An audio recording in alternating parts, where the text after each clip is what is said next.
Thank you.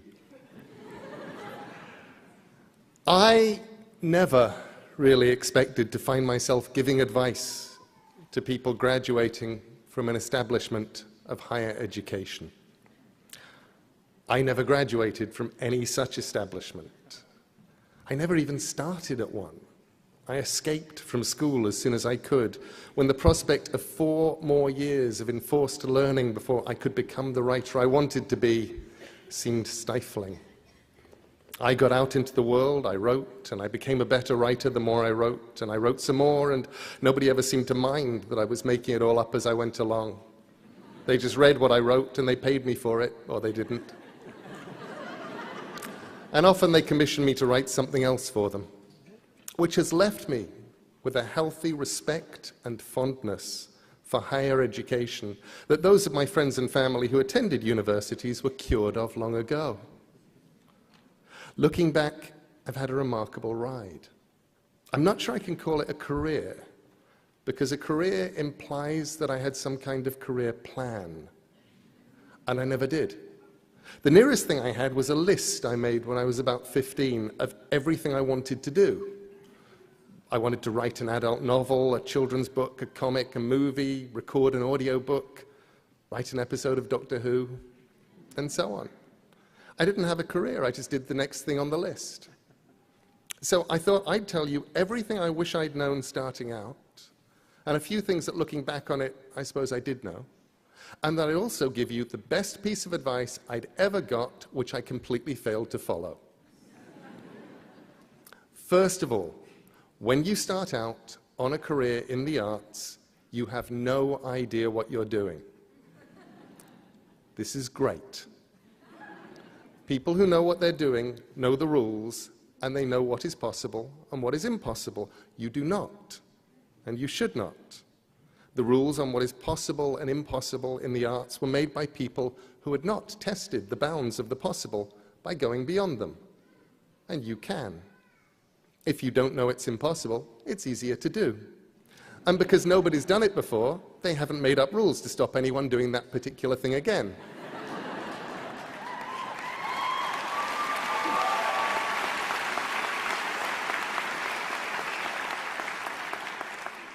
Secondly, if you have an idea of what you want to make, what you were put here to do, then just go and do that.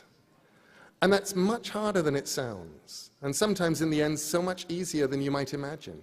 Because normally there are things you have to do before you can get to the place you want to be. I wanted to write comics and novels and stories and films, so I became a journalist, because journalists are allowed to ask questions and to simply go and find out how the world works. And besides, to do those things, I needed to write, and to write well. And I was being paid to learn how to write economically, crisply, sometimes under adverse conditions, and on deadline. Sometimes the way to do what you hope to do will be clear-cut, and sometimes it'll be almost impossible to decide whether or not you're doing the correct thing, because you'll have to balance your goals and hopes with feeding yourself, paying debts, finding work, settling for what you can get. Something that worked for me was imagining that where I wanted to be, which was an author, primarily of fiction, making good books, making good comics, making good drama, and supporting myself through my words. Imagining that was a mountain, a distant mountain, my goal. And I knew that as long as I kept walking towards the mountain, I'd be all right. And when I truly was not sure what to do, I could stop and think about whether it was taking me towards or away from the mountain. I said no to editorial jobs on magazines, proper jobs that would have paid proper money, because I knew that, attractive though they were, for me, they would have been walking away from the mountain. And if those job offers had come earlier, I might have taken them, because they still would have been closer to the mountain than I was at that time. I learned to write by writing. I tended to do anything as long as it felt like an adventure, and to stop when it felt like work, which meant that life did not feel like work. Thirdly, when you start out, you have to deal with the problems of failure. You need to be thick-skinned to learn that not every project will survive. A freelance life, a life in the arts, is sometimes like putting messages in bottles on a desert island and hoping that someone will find one of your bottles and open it and read it and put something in a bottle that will wash its way back to you. Appreciation or a commission or money or love. And you have to accept that you may put out hundreds of things for every bottle that winds up coming back. The problems of failure are problems of discouragement, of hopelessness, of hunger. You want everything to happen and you want it now, and things go wrong. My first book, a piece of journalism I'd done only for the money, and which had already bought me an electric typewriter from the Advance, should have been a bestseller. It should have paid me a lot of money if the publisher hadn't gone into involuntary liquidation between the first print run selling out and the second print run never happening, and before any royalties could be paid. It would have done. And I shrugged, and I still had my electric typewriter and enough money to pay the rent for a couple of months, and I decided that I'd do my best in future not to write books just for the money. If you didn't get the money, then you didn't have anything. And if I did work I was proud of, and I didn't get the money, at least I'd have the work. Every now and then, I forget that rule. And whenever I do, the universe kicks me hard and reminds me. I don't know that it's an issue for anybody but me, but it's true that nothing I did, where the only reason for doing it was the money, was ever worth it, except as bitter experience. Usually I didn't wind up getting the money either. The things I did because I was excited and wanted to see them exist in reality have never let me down, and I've never regretted the time I spent on any of them. The problems of failure are hard. The problems of success can be harder because nobody warns you about them. The first problem of any kind of even limited success is the unshakable conviction that you're getting away with something, and that any moment now they will discover you.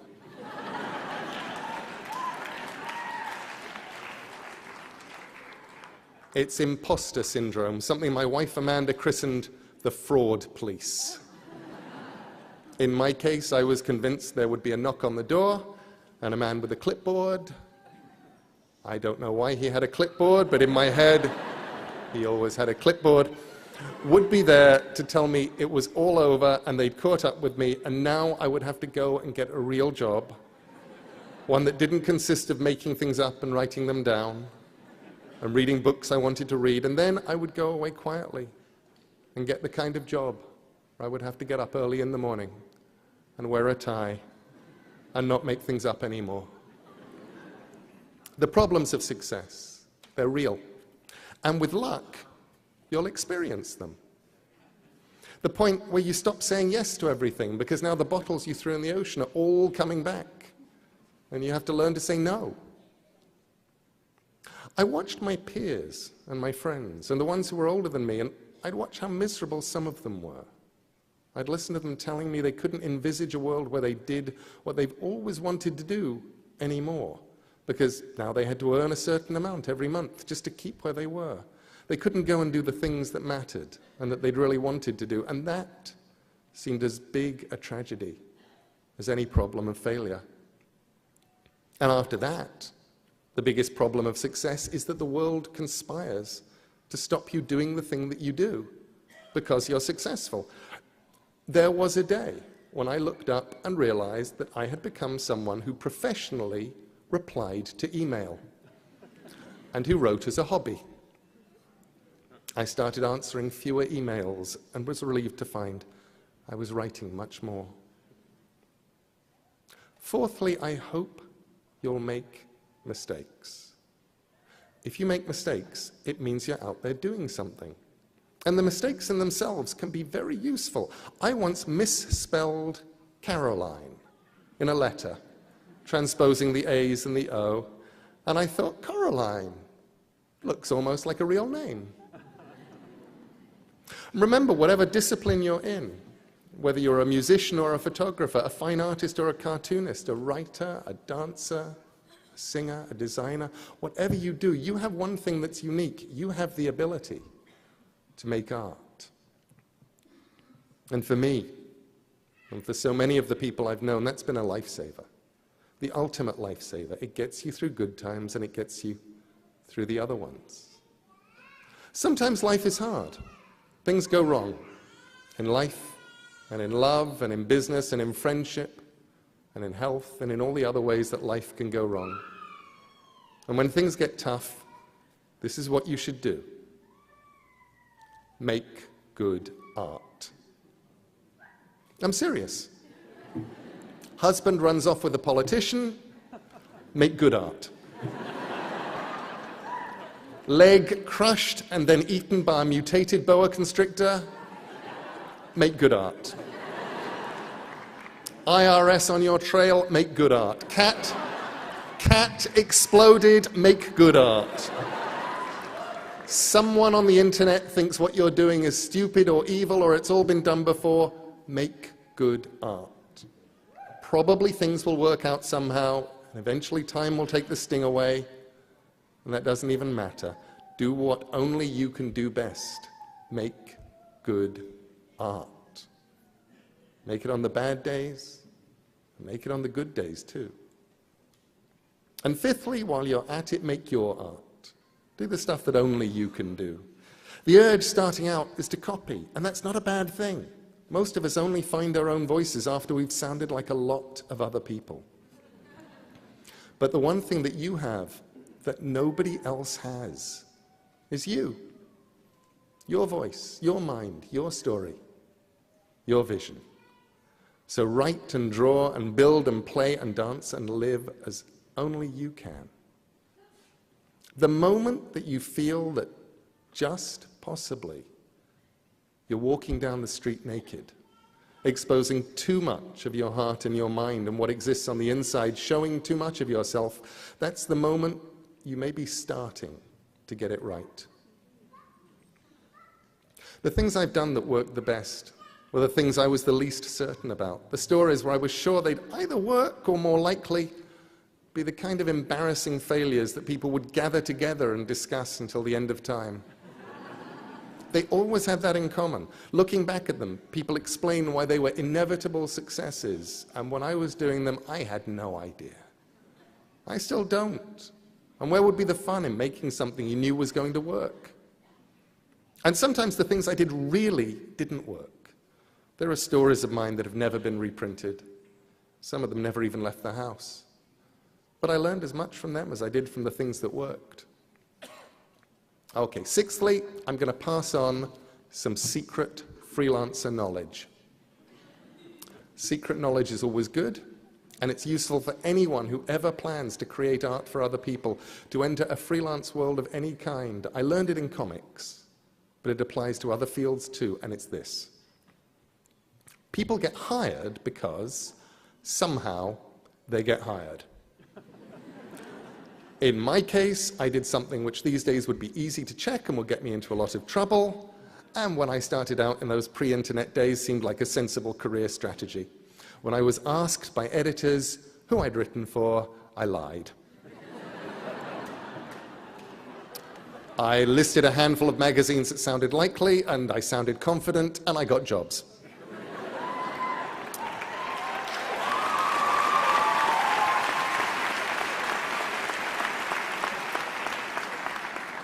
I then made it a point of honor to have written something for each of the magazines I'd listed to get that first job.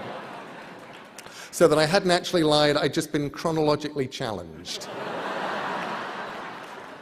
But you get work however you get work.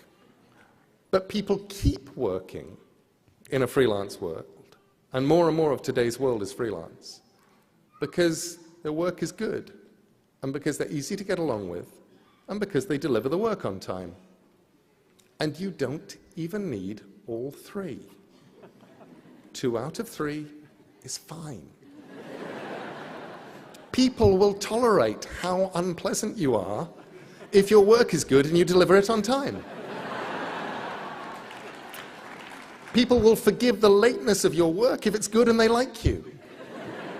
And you don't have to be as good as everyone else if you're on time, and it's always a pleasure to hear from you.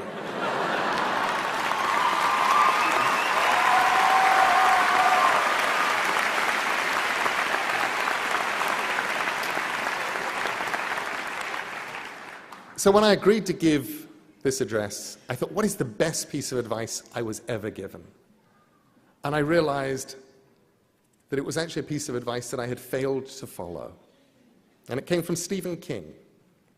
It was 20 years ago at the height of the success, the initial success of Sandman, the comic I was writing.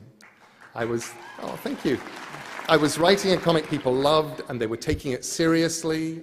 And Stephen King liked Sandman, and my novel with Terry Pratchett, Good Omens, and he saw the madness that was going on, the long signing lines, all of that stuff. And his advice to me was this.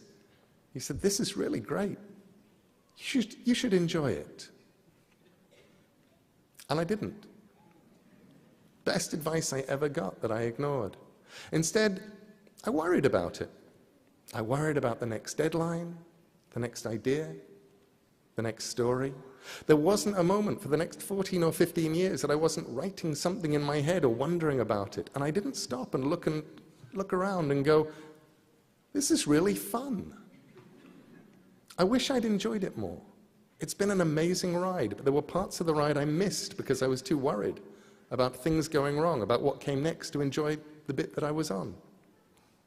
That was the hardest lesson for me, I think, to let go and enjoy the ride, because the ride takes you to some remarkable and unexpected places. And here on this platform, today for me, is one of those places.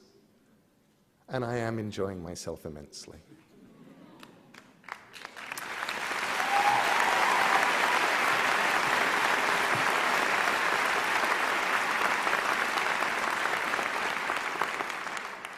I'd actually put that in brackets just in case I wasn't. I wouldn't say it. To all today's graduates, I wish you luck. Luck is useful. Often you will discover that the harder you work and the more wisely that you work, the luckier you will get. But there is luck, and it helps. We're in a transitional world right now, if you're in any kind of artistic field, because the nature of distribution is changing. The models by which creators got their work out into the world and got to keep a roof over their heads and buy sandwiches while they did that, they're all changing. I've talked to people at the top of the food chain, in publishing, in bookselling, in music, in all those areas, and no one knows what the landscape will look like 2 years from now, let alone a decade away.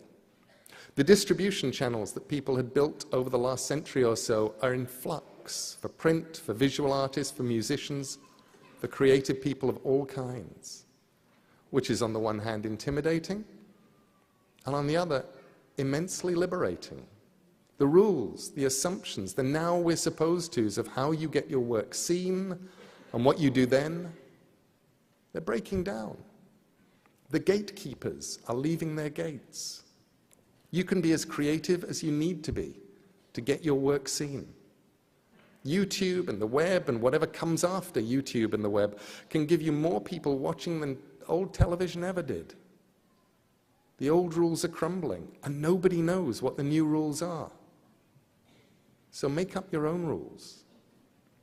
Someone asked me recently how to do something she thought was going to be difficult. In this case, recording an audiobook.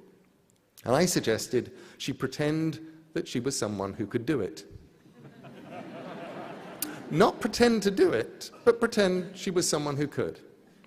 She put up a notice to this effect on the studio wall, and she said it helped. So be wise, because the world needs more wisdom. And if you cannot be wise, pretend to be someone who is wise and then just behave like they would.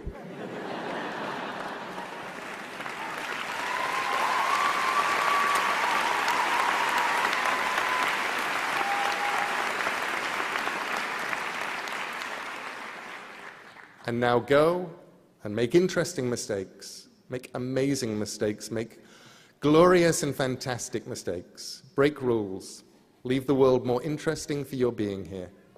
Make good art. Thank you.